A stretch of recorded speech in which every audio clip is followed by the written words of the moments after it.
Kali ini saya akan buat petasan yang agak lain dari yang lain. Karena sempat lihat di sosmed, kayaknya sih keren gitu. Maka saya akan coba membuatnya.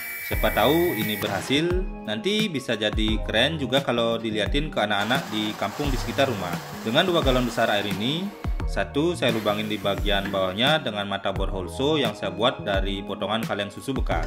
Kira-kira diameter lubangnya sekitar mungkin nggak sampai 20 cm.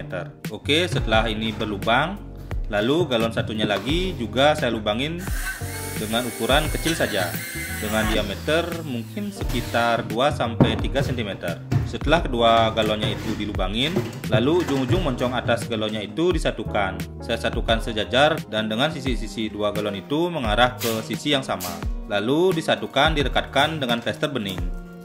Diplester dengan kuat dan kencang agar tidak mudah lepas. Untuk menjaga kedua sambungan galon itu tidak mudah copot, saya berikan sebuah pipa atau tongkat untuk pegangannya.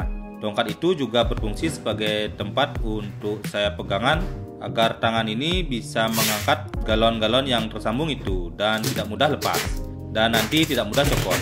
Tongkat yang dipasang di galonnya itu saya balut dengan plester. Setiap galon saya beri 2 balutan.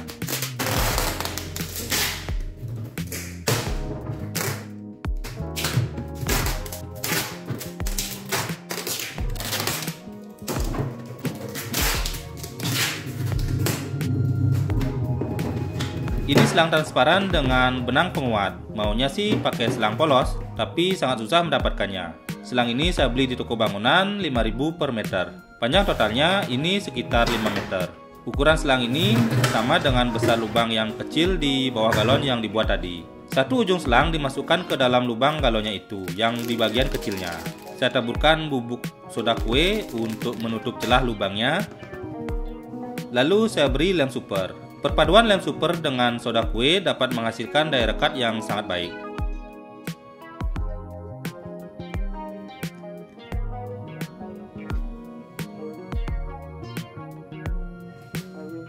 Setelah selangnya dilem, lalu untaian selang panjangnya itu dililitkan pada rangkaian galonnya. Saya usahakan agar selangnya itu tidak menekuk. Lilitan selang inilah tujuan utama dari petasan ini.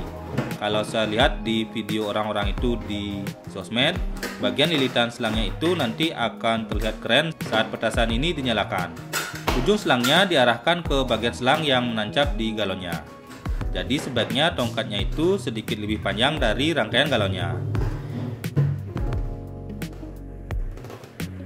Ini flame gun gas stove. Ini saya beli seharga 60 ribuan. Ada sih yang murah, tapi kualitasnya nggak bagus. Ini dilengkapi dengan pengatur keluaran gas, dan ini jadi satu dengan pemantiknya. Sebagai bahan peledaknya, saya pakai gas kaleng 20 ribuan ini. Flame gun dan gas kaleng ini memang sepaket satu rangkaian jika dipasang seperti itu. Buat yang belum tahu, cara pemakainya itu putaran flame gunnya diputar agar gasnya keluar. Semakin deras gasnya keluar, maka semakin susah menyalakan apinya dengan pemantiknya. Jadi kalau mau menyalakannya, semburan gasnya harus dikecilkan dahulu. Oke, percobaannya sudah. Sekarang gas stove ini dipasang ke selangnya. Ujung flame gunnya dimasukkan ke lubang selangnya. Lalu gas stove-nya ini diikat di batang tongkat atau di pipanya itu.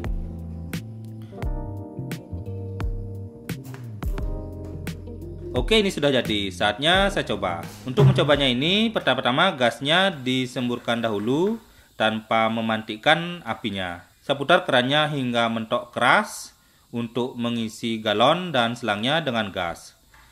Setelah dirasa galon dan selangnya terisi gas, lalu semburan flame gunnya itu saya kecilkan dan mulai dengan memantik pemantiknya. Awalnya saya agak ngeri-ngeri takut dengan suara ledakannya.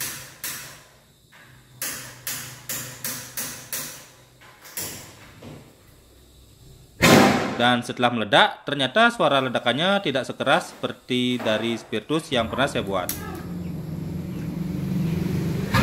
Tapi saat ini dicoba di kondisi gelap, aliran api dan letupan api di dalam galonnya itu terlihat keren. Memang sih suara ledakannya itu tidak sesuai dengan yang saya harapkan.